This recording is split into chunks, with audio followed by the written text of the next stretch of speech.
Chers amis, notre méditation porte aujourd'hui sur le songe de Joseph, au cours duquel il reçoit la mission de prendre Marie chez lui. Nous savons combien ce songe est important, puisque Joseph doit assumer un double statut, celui à la fois d'être l'époux de Marie, mais aussi bien sûr d'être le père de l'enfant à naître. Et l'intervention angélique dont Joseph bénéficie est dans la lignée des autres interventions angéliques que nous avons vues les semaines précédentes. D'une part, l'annonce faite à Zacharie et d'autre part, l'annonce faite à Marie. Nous avions vu en effet comment, avec Zacharie, se mettait vraiment en place la préparation à l'accueil d'un sauveur par l'envoi de son cousin. Et puis, avec l'annonce faite à Marie, nous avions plutôt regardé comment la proposition faite par l'ange était absolument inouïe. Dieu venait pour se faire homme. Et nous avions vu comment Marie, dans un acquiescement à la fois libre, ferme, répondait à cette proposition.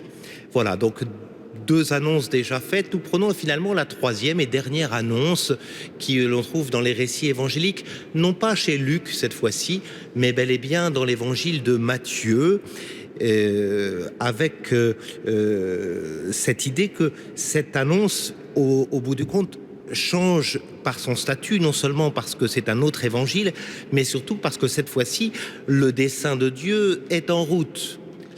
Quand nous étions avec l'annonce faite à Zacharie, Jésus n'était pas encore conçu. Dans l'annonce faite à Marie, Jésus n'est pas encore conçu, du moins au début de la rencontre. Avec l'annonce faite à Joseph, le plan de Dieu est en marche. Marie est enceinte et elle a en son sein, de par l'Esprit Saint, la présence du divin Messie. Ainsi, nous allons vraiment méditer une sorte de troisième phase,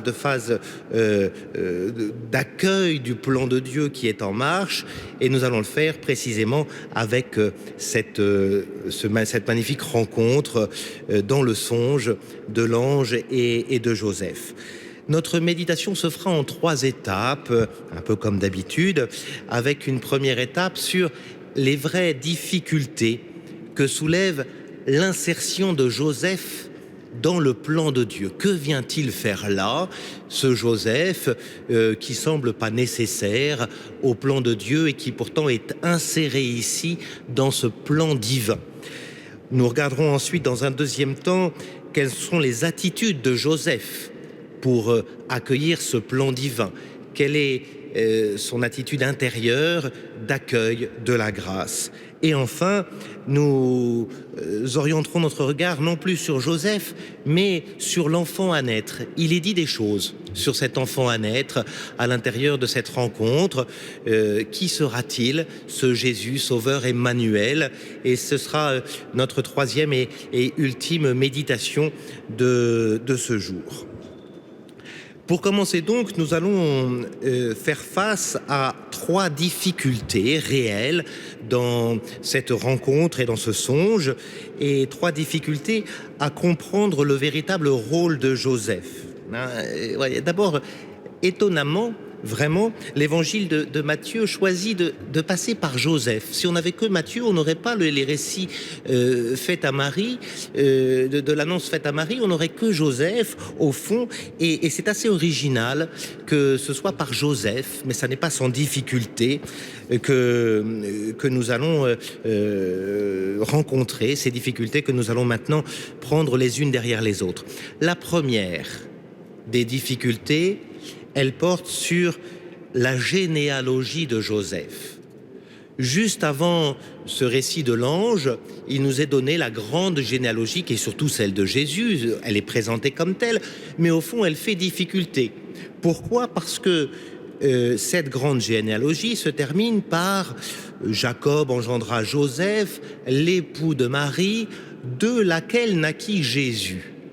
Ça a l'air de rien, mais les choses sont claires. La généalogie est bel et bien celle de Joseph. On est parti d'Abraham qui engendra Isaac, puis Jacob, et puis on est descendu. Et puis on arrive tout d'un coup à un moment où Joseph n'a pas engendré Jésus, donc au fond, on nous dit qu'il est bien l'époux de Marie, mais c'est de Marie que Jésus est engendré. Du coup, vous le voyez, la vraie difficulté, c'est la légitimité pour Jésus de porter la généalogie de Joseph. Si Jésus n'est pas vraiment le fils de Joseph, est-il finalement au bout du compte le fils de David et le fils d'Abraham? S'il n'est que le fils de Marie, comment peut-il assumer cette longue généalogie que nous avons ici? Et du coup, vous le voyez, cette vraie difficulté, c'est bien évidemment une difficulté qui va avoir des répercussions sur l'insertion de Jésus dans l'humanité. Son insertion semble bancale, parce que sa généalogie semble également bancale. C'est une première difficulté qu'il nous faudra regarder avec précision. La question de l'humanité de Jésus est clairement posée ici, celle de l'incarnation aussi. En quoi Jésus peut-il assumer la généalogie de Joseph qui fait de lui le fils de David et le fils d'Abraham? C'est une première difficulté que nous allons laisser pour le moment de côté parce que nous n'avons pas encore vraiment les moyens de la résoudre. Il faudra poursuivre notre méditation pour résoudre vraiment cette difficulté. La deuxième difficulté, elle porte sur les fiançailles. On nous dit Marie était fiancée à Joseph, mais on nous dit plus loin que Joseph est son époux. Qu'en est-il du statut de cette union entre Marie et Joseph? Si au demeurant ils sont fiancés, rien n'empêche de rompre des fiançailles et rien n'empêche à Joseph de se retirer. Au fond, les fiançailles sont faites précisément pour n'être que provisoires. Il semble pourtant, et il nous faudra regarder précisément la façon dont les mariages se passaient dans l'Orient ancien, il semble pourtant que Joseph est bel et bien déjà engagé.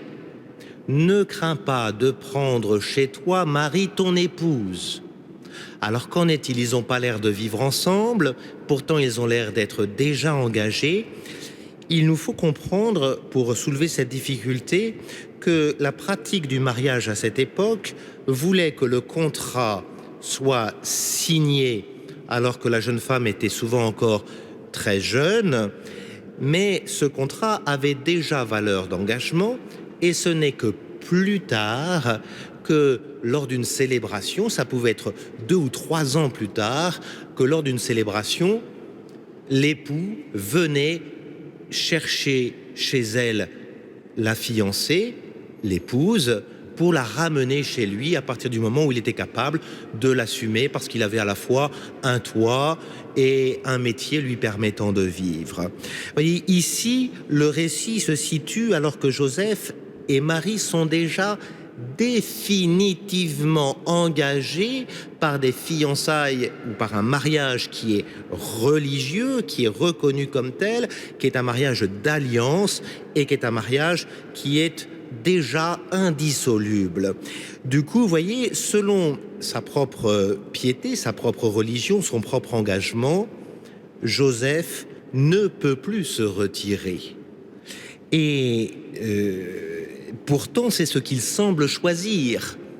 En répudiant son épouse intérieurement ou en secret, il semble qu'il comprend qu'il ne peut pas prendre Marie pour épouse, sous peine de tromperie. Il y aurait quelque chose de faux que de prendre finalement celle que Dieu a choisie.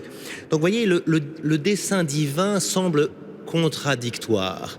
De dire à Joseph, tu es l'époux, et de lui dire, tu n'es pas le père de l'enfant. Comment cela est-il possible? Comment Joseph peut-il sortir de cette situation qui est vraiment inextricable? C'est la deuxième difficulté.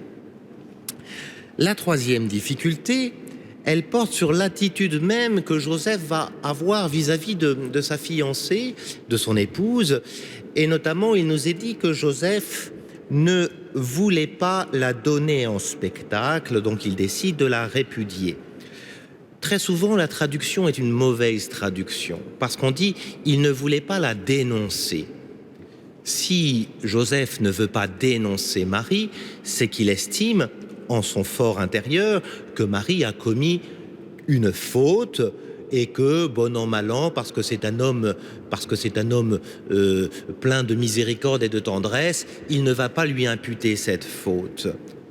Mais ça, chers amis, ça n'est pas la justice, c'est de la faiblesse. Ça n'est pas faire la vérité, c'est au contraire mettre une sorte de voile pudique sur la faute de son épouse.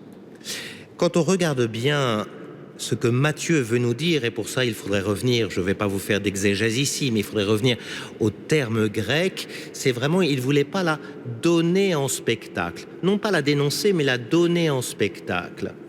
Pourquoi? Précisément parce que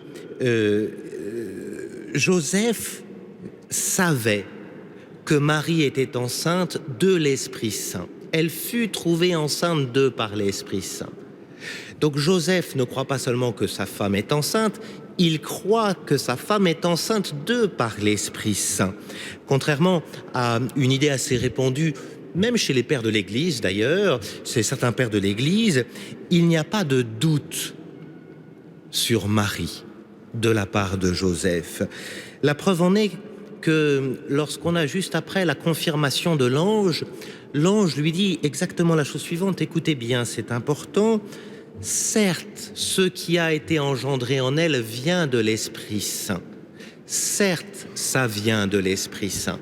C'est-à-dire que l'ange confirme à Joseph que ce qui a été engendré en Marie vient de l'Esprit Saint. Confirme que Joseph n'a jamais douté de sa femme. Son seul souci, c'est comment prendre celle que l'Esprit Saint s'est choisie.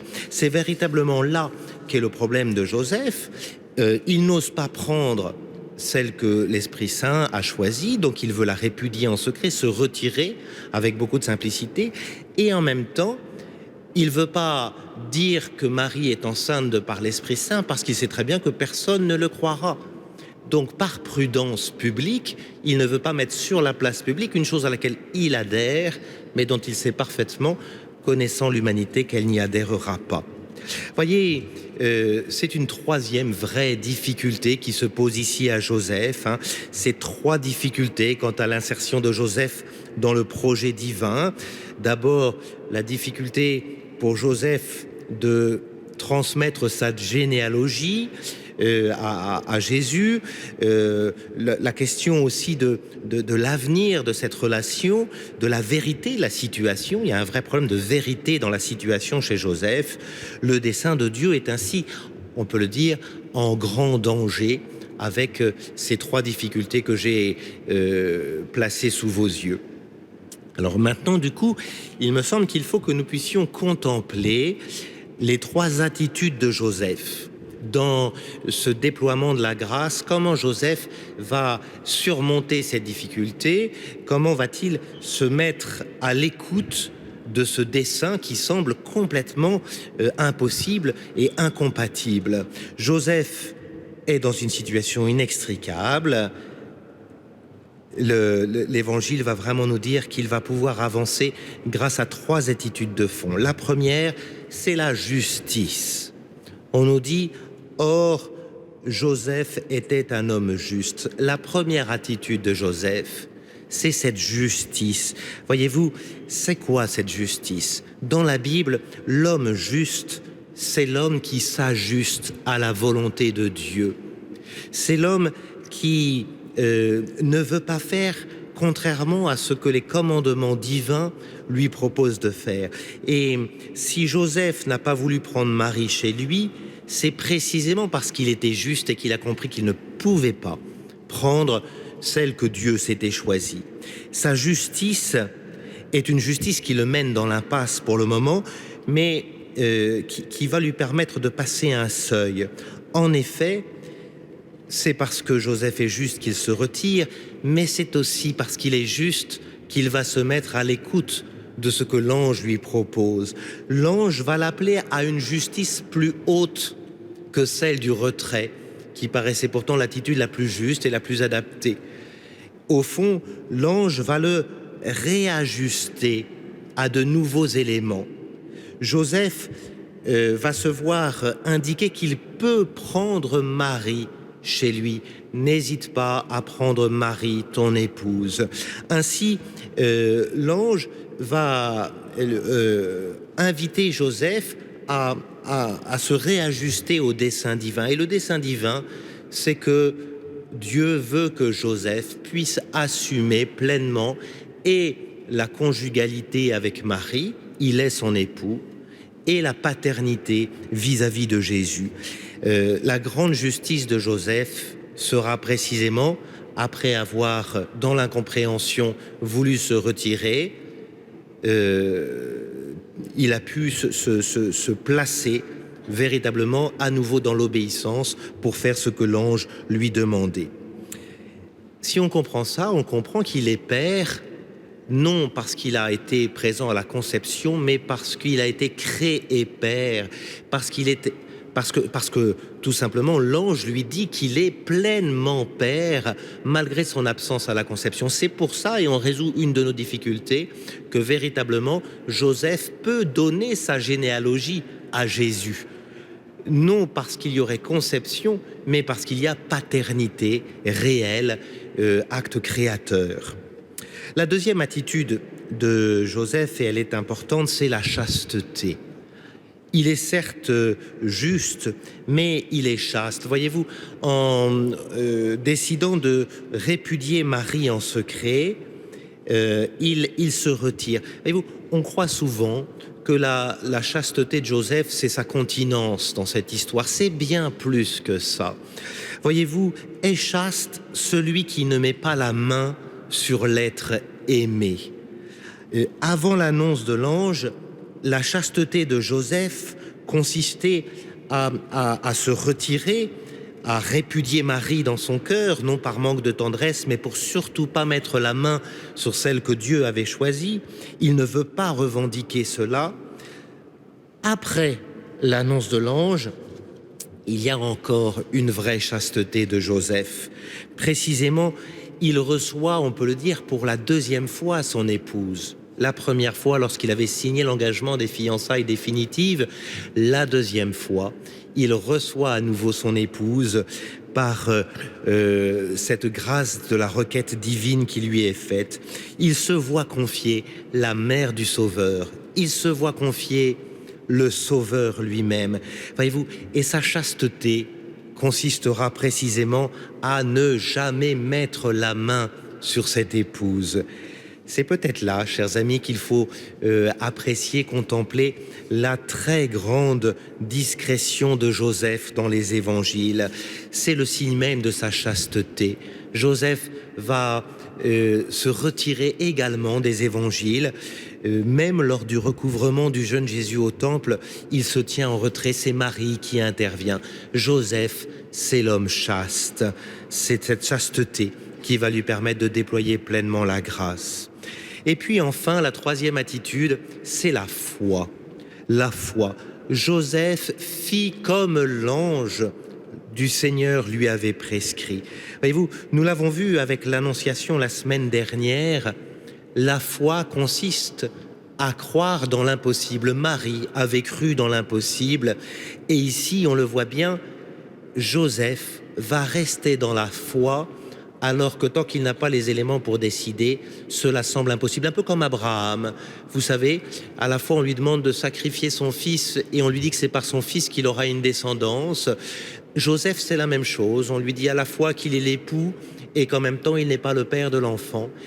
La foi de Joseph, c'est de croire que Dieu peut réconcilier les impossibles.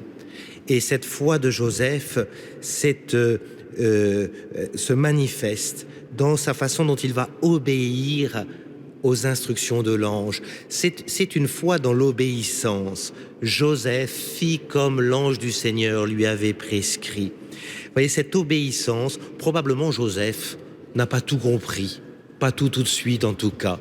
Mais sa foi, c'est de croire que les paroles de l'ange sont celles mêmes de Dieu et qu'en obéissant à ce que l'ange lui demande, il rentre pleinement dans le dessein divin. Voilà qui nous fait trois belles vertus de Joseph. cette vertu à la fois de la justice, cette vertu de la chasteté, et puis enfin cette vertu de la foi, trois attitudes fondamentales qui permettent à Joseph, voyez-vous, de dépasser les difficultés. C'est en se mettant dans la foi qu'il peut enfin laisser Dieu déployer en lui pleinement ce dessein divin. Et vous quand même, par cette attitude de Joseph, Jésus aura un père, et un vrai père. Parce que, bien qu'absent de la conception, ce père est vraiment donné. C'est ça qui permet à Jésus d'être pleinement homme. Serait-il homme sans père? Au fond, ces trois attitudes de Joseph font de lui le père par excellence. Nous avons regardé Joseph. Dans les difficultés qui étaient les siennes, nous avons vu comment il a pu s'ajuster au dessein divin.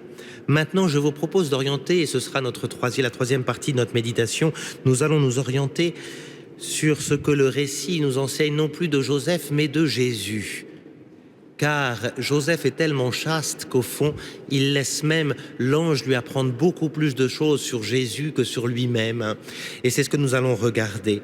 Trois éléments à nouveau qui nous sont donnés sur Jésus et qui nous permettent de recevoir Jésus comme notre sauveur, lui qui arrivera la semaine prochaine dans ce mystère de Noël.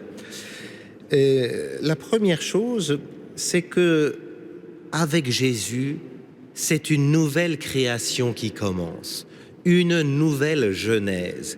Dans le texte que nous avons ici, et que je ne vous ai pas lu mais que vous connaissez bien, on nous dit « Or, telle fut la genèse de Jésus-Christ. Marie, sa mère, était fiancée à un homme. » Voilà. Telle fut la genèse de Jésus-Christ. Voyez-vous, ces termes que nous avons ici reprennent ceux du tout début du livre de Matthieu, livre de la genèse de Jésus-Christ. Au fond, on apprend que Jésus vient ici précisément faire toute chose nouvelle. Nous sommes dans une création nouvelle. L'inouï de Dieu que nous avons vu annoncé par l'ange Gabriel à la Vierge Marie, l'inouï de Dieu, Joseph y participe. Jésus n'est pas simplement le fils de Marie et de Joseph, il vient faire création nouvelle, véritablement. Voyez-vous, cette origine des choses qui se fait pour Joseph. Et puis, il y a un deuxième petit indice que j'aime à regarder. On nous dit que Joseph, une fois réveillé de son sommeil, prit Marie chez lui. Une fois réveillé de son sommeil. C'est une expression suffisamment lourde. En principe, on nous dit juste réveillé, non réveillé d'un sommeil. Qui se réveille d'un sommeil et trouve son épouse, si ce n'est Adam, qui, lui aussi, réveillé de son sommeil, va trouver son épouse Ève. Joseph, quand il ouvre les yeux, a sous les yeux la nouvelle Ève. Il a celle qui va permettre la création nouvelle. C'est une véritable genèse supplémentaire qui nous est dite là, tel Adam. Joseph prend Marie comme épouse. Le plan du salut de Dieu fait toutes choses nouvelles. C'est ce que nous dit saint Paul dans la deuxième épître aux Corinthiens. Si quelqu'un est dans le Christ, il est une création nouvelle. Jésus, à l'origine d'une nouvelle genèse, Jésus qui est Dieu sauveur, Dieu qui sauve. Voyez-vous, à Joseph est également révélé le fait que quand Jésus est là, c'est Dieu lui-même qui sauve. En effet, l'ange va préciser à Joseph, « Tu lui donneras le nom de Jésus, car c'est lui qui sauvera son peuple de ses péchés. » Donc Jésus, ça veut dire quoi? Jésus, ça veut dire Dieu sauve. Mais c'est Dieu qui sauve, c'est pas Jésus a priori qui sauve, c'est Dieu qui sauve. C'est un nom qui veut dire que Dieu sauve. Mais l'ange précise plus. Il dit pas tu l'appelleras Jésus parce que par lui Dieu sauvera les hommes de leurs péchés. Il dit tu l'appelleras Jésus parce que c'est lui qui sauvera. C'est lui, Jésus. Jésus, c'est Dieu lui-même qui sauve. Voyez-vous, on a une vraie christologie ici dans l'évangile de Matthieu qui nous apprend que Jésus n'est pas simplement envoyé par son Père comme intendant du salut, comme instrument pour sauver. Il est Dieu à l'œuvre. Dieu lui-même qui sauve. Et il va sauver comment? Précisément en venant dans la chair humaine. Joseph va permettre à Jésus d'avoir une vraie chair humaine. Saint Irénée nous le dit. Ce qui n'est pas assumé par Jésus n'est pas sauvé. Voyez-vous, pour que Jésus aille jusqu'au bout du salut, il fallait qu'il puisse assumer toute l'humanité, assumer d'être un véritable homme. Et c'est dans cet état d'homme que Jésus va se révéler le plus sauveur. Voyez-vous, on a vraiment ici l'idée que là où le péché a abondé, comme dirait l'Épître aux Romains, la grâce a surabondé. Ainsi, de même que le péché a régné dans la mort, de même la grâce régnera par la justice pour la vie éternelle. Oui, vraiment, Jésus est sauveur et c'est ainsi qu'il est révélé à Joseph. Et puis enfin, et c'est la troisième identité, le troisième trait de Jésus qui nous est donné, en citant les Écritures, on nous dit que tout ceci advint pour que s'accomplisse cet oracle prophétique du Seigneur. Voici que la Vierge concevra et enfantera un fils et on l'appellera du nom d'Emmanuel, ce qui se traduit Dieu avec nous. C'est étonnant ça, voyez-vous, c'est étonnant. On vient nous dire que Jésus allait s'appeler Jésus et on nous dit c'est pour que s'accomplit l'oracle dans lequel on dit qu'il s'appelle Emmanuel. S'appelle-t-il Jésus? S'appelle-t-il Emmanuel? L'oracle est-il vraiment accompli? Eh bien oui. Au fond, voyez-vous, dans le dessein de Dieu, Dieu sauve, Jésus, et Dieu avec nous, Emmanuel, ça ne fait qu'un. Emmanuel, Dieu avec nous, Jésus, c'est Dieu qui est tellement l'un de nous qu'il vient jusqu'à nous. Dieu avec nous. Nous sommes ici dans la communion que Dieu nous propose en son Fils Jésus. Jésus n'est pas venu comme un sauveur qui, venant d'en haut, aurait fait toute chose nouvelle. Jésus passe par en dessous. Nous méditerons à partir de la rentrée sur la figure de Sainte Thérèse de l'Enfant Jésus. Eh bien, Sainte Thérèse, elle nous montre comment Jésus passe par en dessous. L'Emmanuel, Dieu avec nous, c'est ce Jésus qui passe par en dessous, c'est-à-dire qui vient se faire l'un de nous jusqu'à être en communion profonde avec nous, ce que nous vivons essentiellement dans le mystère de l'Eucharistie. Quelle dignité que la nôtre, pour que Dieu se soit fait comme nous, l'un de nous, pour que Dieu soit tellement avec nous qu'il est en nous également. C'est ce mystère que Joseph, avec son épouse, fut le premier à contempler. Voilà, chers amis, nous achevons ici notre contemplation de l'Avent. Nous avons médité sur les trois annonces qui précèdent la naissance de notre Seigneur, naissance que nous célébrerons la semaine prochaine. La venue de Jésus Sauveur nous est apparue comme le lieu où la grâce divine se donne. Dieu a tellement aimé le monde qu'il nous a envoyé son propre Fils pour faire de nous ses enfants d'adoption. Voyez, avec l'annonce faite à Zacharie, nous avons préparé nos cœurs à recevoir la grâce. Avec l'annonce faite à Marie, nous avons accueilli ce message de grâce jusqu'à le laisser prendre chair en nous. Avec l'annonce faite à Joseph, nous avons vu combien cette grâce pouvait se déployer une fois accueillie et qu'elle ne pouvait se déployer que par la foi, par la justice, par l'obéissance et par la chasteté. Que l'enfant de la crèche que nous accueillerons très rapidement nous emplisse de grâce, lui qui descend jusqu'à notre humanité blessée pour nous redonner toute notre dignité. Frères et sœurs, vraiment, nous vous en supplions au nom du Christ, en ces jours de Noël, laissez-vous réconcilier avec Dieu.